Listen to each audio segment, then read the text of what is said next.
Hi, everybody. Good morning. Welcome to our live stream today. Thank you for joining. My name is Uche Agor, and in this channel, I share information that help nurses. I share career updates, immigration updates, and with me here, I bring you good news today. Are you looking for a long-term career opportunity that could bring you genuine career progression? Are you looking for that job opportunity where every day feels different, every day feels fulfilling for you? Well, wait no more today because I've got a live coach right here, live here, that you could hear from her, gain experience, and put into practice to help you secure that dream job. With me here, she's going to share insider tips. Abby is an expert coach and she's going to share all the tips she knows for this job role today. So, as per the logo and the thumbnail, the title, the UK government is hiring. There are over 500 civil service jobs available, and the deadline is a week today. So I just thought to share this with my community just to bring that impact, because I know that this will go a long way to anyone who watches this video. And even if you're watching this video, you could share it to someone who has been looking out for a job. In 2025, there is no procrastination in your job application because every step in your job application brings you closer to your dream job. So regardless of if you've been applying and you've been getting like rejection emails, always remember that is a step to getting your dream job. So with me here today is Abby. She's Abby from Career Dev Pro. That's her YouTube channel. You could look her up. Abby is a career development professional. She has over 10 years of experience in recruitment, over 10 years of experience as a HR and project management. So there's a lot to learn from Abby today. So I would give her all the time to take this. Go ahead, Abby. Thanks very much, Uche. It's an amazing opportunity to be here with your community this afternoon. So, as Uche has rightly said, I'm Abby, short form for Abiola. So, no, um, Abby, because there's quite a lot of Abby, just to remove any sort of confusion. But on a more serious note, I'm here and I'm all about career development, all about career empowerment, and that's what we do on this side of the table. So, with going through this process and migrating obviously into the UK, and I've been here for over 12 years now. So just thinking back about the process I went through to be where I am today and to be who I am today, I'm thinking, okay, you don't have to do the same thing because I've walked that path, so you don't have to.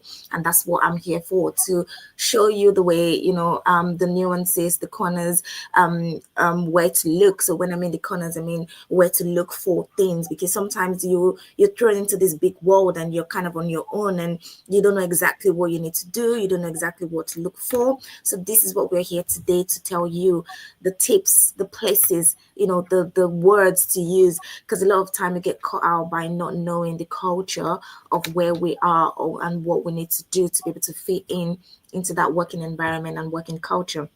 So yeah, that's who I am, and I bring the fun into it because job search can be quite daunting. So I am all about smiling. I'm all about pushing through it. Oh, so yeah, thank you, Uche, for having me today. Thank you for honoring this invitation today. Go ahead, take it all out. Thank you.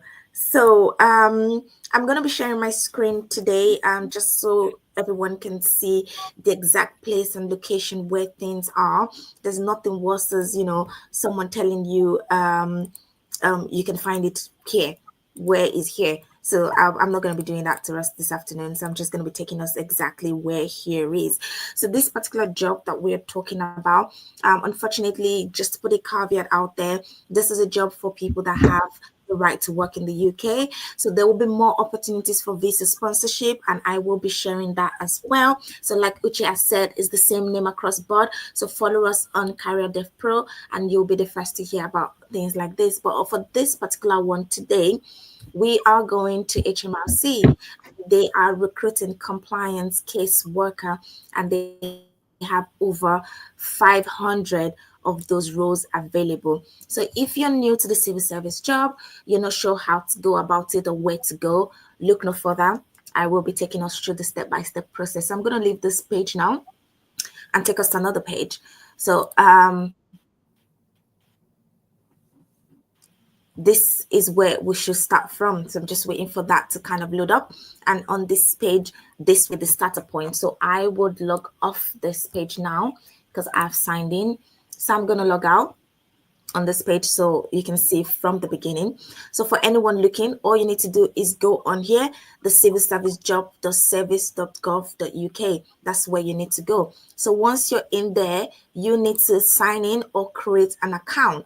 So if you don't have an account, click on create account. That will take you to all the details you need to fill in. But I already have an account, so I'm just going to sign in with my login details for that particular role. So let's go. So signing in, and once I've signed in, then I will show how to locate the particular job. Then we come here to search job. We could go here to have like type in the words, but sometimes it can get confusing. So I'm just going to go through this search button. And this will give you all the jobs that is currently available on the government website, all the jobs and all the department. For today, we will go into job grade. So when you go to job grade, you need to click the drop down button and you need to go to executive officer because that's the grade for this particular role. After that, we need to go to department, and on the department, we type in HM and it should bring it up for us. We will then click on HM revenue and custom. That's the full name of HMRC. So that's the abbreviation. And for people in the UK, I'm sure we've heard of HMRC. Always HMRC. Once you click on that update button, it gives you all the job that's currently open to HMRC people within the HMRC department. We scroll down because what we are looking for, we are looking for the compliance caseworking role. That's the one we're looking for. So this is it. You click on the compliance caseworker and that takes you to the job advert. So I've already clicked it and this is the job advert open here already. So moving on to now, you have the job here. You know how to navigate yourself to get to this point. Again, this is an application that you have to do yourself. Please don't fall victim of a recruiter saying they want to do this for you, because sometimes it might go, longer. So you can do this yourself, because once you sign in, you will get all the updates on your job. You get updates as you go along. So you then need to click on apply now. But before we go to apply now, I just want to talk a little bit more about the particular role, so that it gives you understanding exactly what you're looking for. So on here, when we go on here, we can see that for this particular one today, it has so many location available. So for wherever you're based, you need to Google your location to that location to be able to be sure that you can actually travel there, you can get there, because this is not a fully remote role. This is an hybrid opportunity. So for instance, if I was living in London, or if I was living in Surrey, or if I was living in Manchester, so I'll pick Manchester for instance. I will Google Manchester to Birmingham, or Manchester to Bristol, Manchester to Cardiff, just so that it gives me an idea if I'm able to actually travel to that particular location without any hassle. So once you get that done out of the way, just put that at the back of your mind, because you need to, when you're doing the application, it would ask you for your preferred location. So you need to click your preferred location. So again, that's that about location. For the role, this is just telling us a bit more about HMRC, what they do, what they are looking for. And as a compliant officer, your role is you will be solely responsible to making sure that tax guidance and identification, and you'll be identifying potential instances of non-compliance. So if there's any, you would have like cases that you're reviewing. You need to review the cases. Is this case compliant to the HMRC regulation or not? And you make your decision based on the evidence that you have in front of you. That is the long and short of everything that this role is about. It's about reviewing documentation and making judgment. So you need to kind of put that at the back of your mind as you go along. So for everything that you do concerning this application, I want you to always remember that the ultimate goal about this job, about this application, is for you to be able to make a decision. And how do you make that decision? You make the decision by being able to review document, looking at the policy, looking at the guidance, and making a decision based on the evidence in front of you, not based on your personal circumstances, not based on your personal knowledge, but based on the policy, the guidance that has been given to you on that particular case. So moving on from that, if you then remember that, that takes us nicely into your CV. So if your CV is not up to date, please get your CV updated, because a lot of algorithm is behind this as well. So you need to ensure that you're putting the keywords on your CV in this application. So for this one is a compliance case officer. So if you've worked in customer service before, receptionist, if you're fresh graduate as well, this is applicable because you will draw on your experience of evidence-based research. If you've been a receptionist, a customer service administrator, project support officer, depending on whatever entry level role you must have done before, this is applicable. Even if it's retail, there's no silly or irrelevant job role for this particular role. All you need to do is to evidence that yes, you can do it and you've done it before. So once you do that, update your CV with those guidance and those updates. Once you've done that, then you can make the application. Before we go into making the application, I just want us to remember again, like I said before, it's not 100% remote, it's hybrid, and it's expected that you'll be working 40% of your time at home and the rest in the office. A good one for people that are looking for flexibility, this role is worked Monday to Saturday. Obviously, you're not working 6 days a week, but it depends on your contract agreement. But it's open Monday to Saturday, 7 a.m. to 8 p.m. So that means that for early risers, you can work 7 a.m. For people that are not really waking up early, or depending on your role that you've been given, you can work 1 to 8 or 9 to 5 or 8 to 4 or 7 to 3, so many flexible options. However, having said that, it's important to remember that whoever is applying for this role, there is an 18-month period of training that is given, and the training is broken into 3 stages. So we have the 12 weeks, initial 3 months, followed by 6 months. That's the next stage. And then we have 9 months. That is the third stage. For the first 3 months, you need to be available. You will be taken as a cohort. So, say for instance, the start date for everyone will be the 27th of January, for instance. So everyone available will start on 27th of January. If you can't start on there, then you join the next cohort. So that's how it kind of works. So even if you're part-time, you need part-time training will be extended. And that's another thing I wanted to mention. The good news is part-time hours are available. However, but the part-time hours is only considered after the initial 12 weeks of training. And the part-time hour is a minimum of 22 hours. So if you're looking at part-time, they have that. However, it's a minimum of 22 hours. But otherwise, that is available. Now going into the details, the actual application itself. For the application, there is so many things and so many stages for you to go through, and I don't blame them. There's 500 applications. They're looking for 500 people. They know quite a lot of people are going to apply. So, and it's such a really, really sensitive role that they want to make sure that they're getting the best. And for them to get the best, they've put these 5 or 6 stages that you have to go through. So the first stage is the application form, which I already told you about. So in the application form, you need to make sure that your CV that you're going to be uploading is right. And remember those keywords that I said in the beginning, that needs to be on your CV. So once you've submitted your CV, you get called for a case working test. Again, please remember that with the case working test that we're talking about, do your research, do your practical, because there will be practical evidence in there.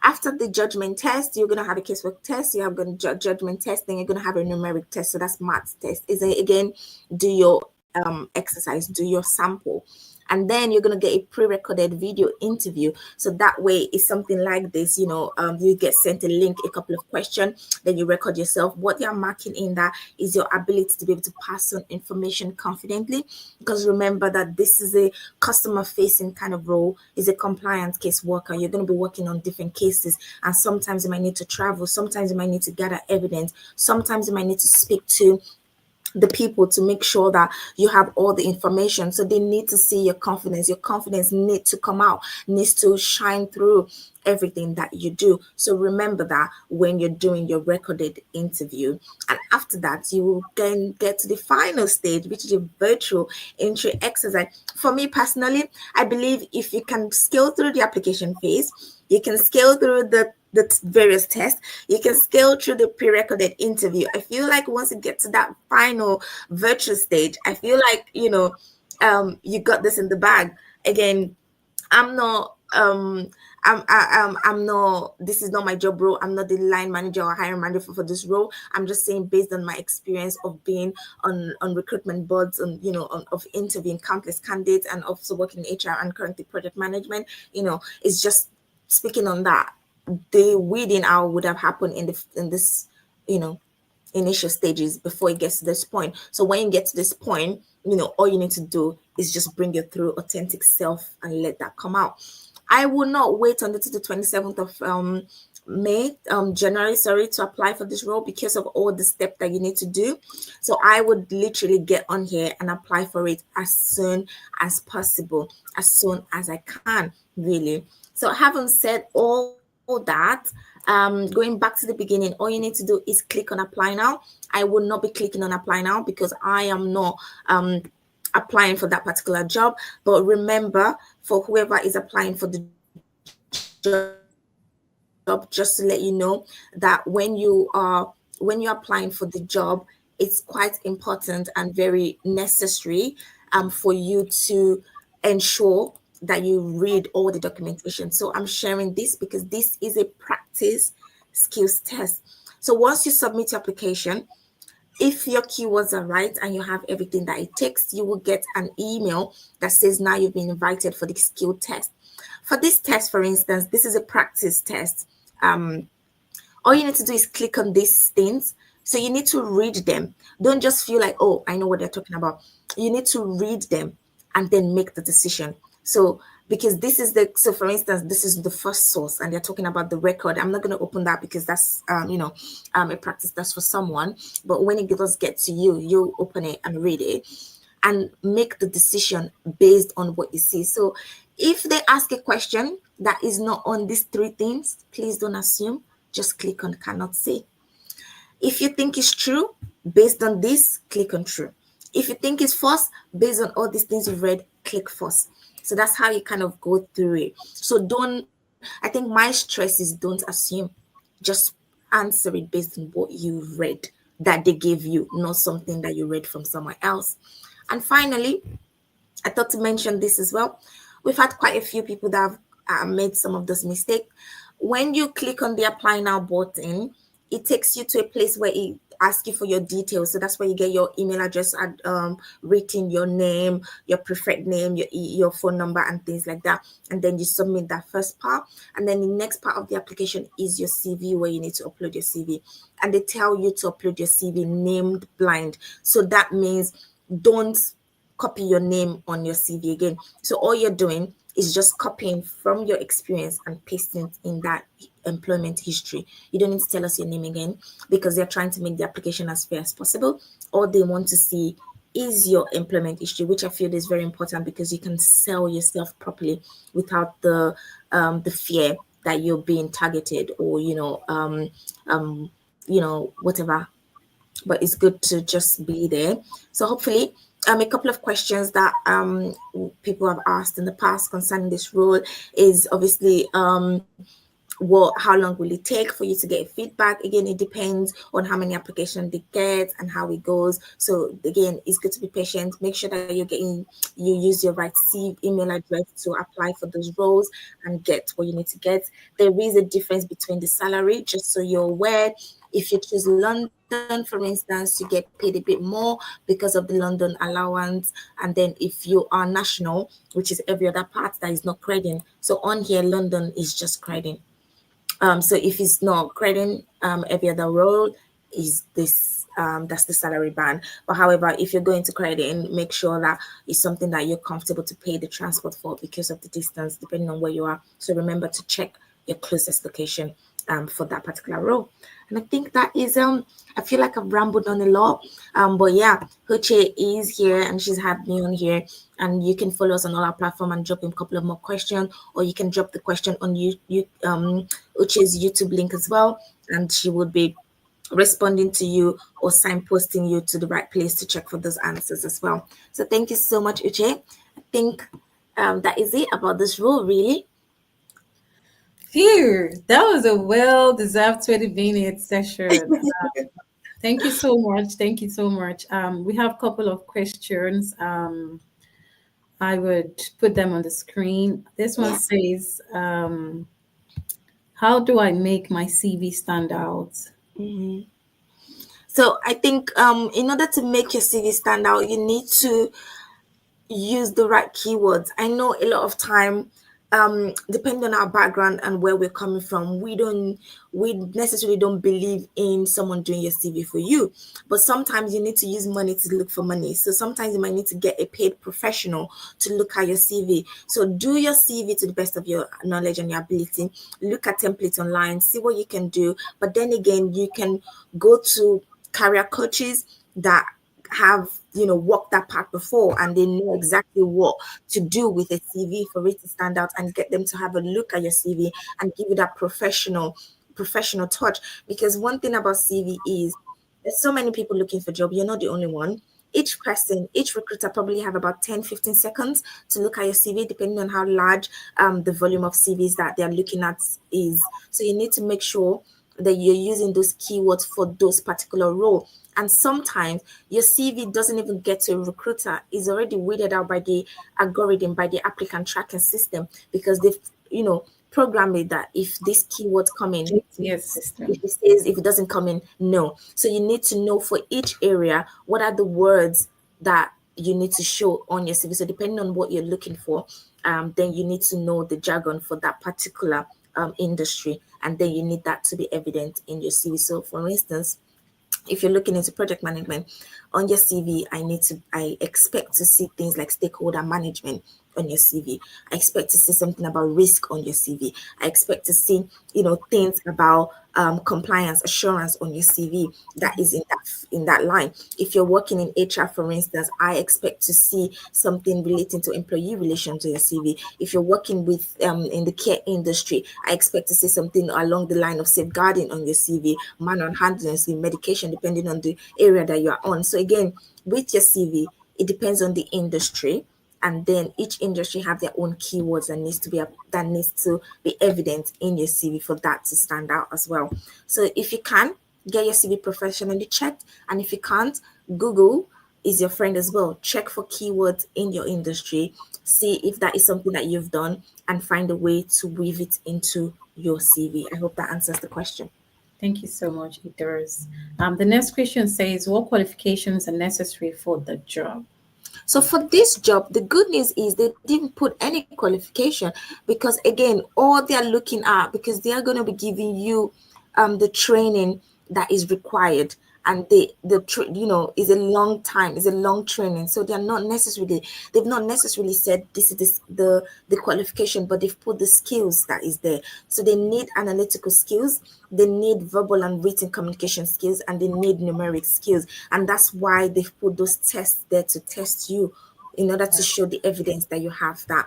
Any additional qualification that you have, is good, because they don't want to weed out potentials just because of qualification. Not everyone would have a master's. Not everyone will have a BSc. Some people might have a certification. Some people might have just done only their GCSE. So some people might have just finished as a graduate. And depending on the line of work, some people might have done graduate in engineering and decide, oh, actually, I don't want to do that anymore. I want to do so. They are not limiting, but they just want you to have these skills. Yeah. All right. Thank you so much, Abby. The next question says, are there any materials to prepare for? I think that is for the competency-based interview. Yeah. I can so if you and I'm not sure how Uche we work this out, but I do have a sign up page which shares regular updates, and I can share competency based Can you interview. comment on the Can you comment? There's a comment section, Abby. You could put that Okay. in comment section. Okay. I Okay. already All put your YouTube name, and you could also put that in your channel bio. right. Okay. All right. I will put that in there. Yeah. I'm gonna stop sharing screen just so that it would help. Oh, I think that has stopped actually. Yeah. Okay. Cool.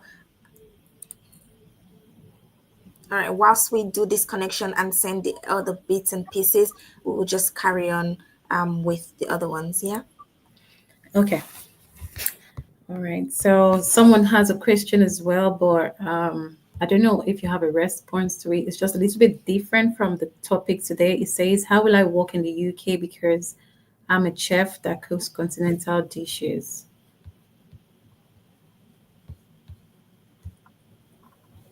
Um. How will I work in here? Yeah, so I'm not sure where you are. So if you're already in the UK, it's you just need to find jobs within what you're looking for. If you're not yet here and you're looking to come here, then you need to go round the route of getting a sponsorship job to come and get them.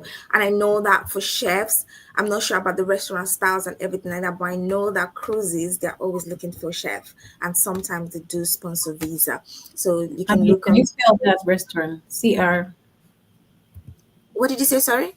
Can you spell the cruises? Let me put in the comments for her. So I would have to check the name of the cruise, but they are so you can look for, so you can look within the cruise industry, so ships, people that travel and stuff like that. Yeah, so More different like the ones. So cruise, right? Okay. yes, yes, yes. Okay. So we need to look at what they do. So I know Disney Cruise, for instance, that sails from Southampton. So sometimes they're always looking for chefs and things like that. And I know that they sponsor short-term visa and stuff like that. So yeah, that is for chefs. But in terms of general, if anyone is not yet here, so you need to find a sponsored job to then be able to come here. Okay. Yeah. This next question is just literally the one you just asked, like the same you just answered. What does it take for me to get a job in the UK? And I would just reiterate that she's mentioned that you need to find jobs that have sponsorship roles. And in addition to that, you can find those jobs on indeed.com. You can find those jobs on LinkedIn. You can Okay. find those jobs on UK jobs websites. It depends on what role you are looking for. So I would always say on my channel, your CV should be equal to the job specification. In HR terms, it should have the keywords. Yes. Uche, sorry, I'm finding it difficult to join the comment, so I'm just sending you some Okay, links on WhatsApp if you can share I that, would, I please. would share it. Yeah. Yeah. So I've just the one I've just shared with you basically is the free newsletter for people to sign up to us on that particular newsletter, and for that we would share other bits, especially for the lady that wants to see how to prepare for competency interview. And I'm gonna share the our YouTube link to you now as well. So please follow us on YouTube, and the same thing as well for across our channel. It's the same name. So it's Career Dev Pro for us on our channel as well. So I'll send that off to yourself now. Okay. Whilst we look at any other question. All right. I don't think there's any other question. I would just get the your YouTube name again and post it, and then we would summarize the video. Yes.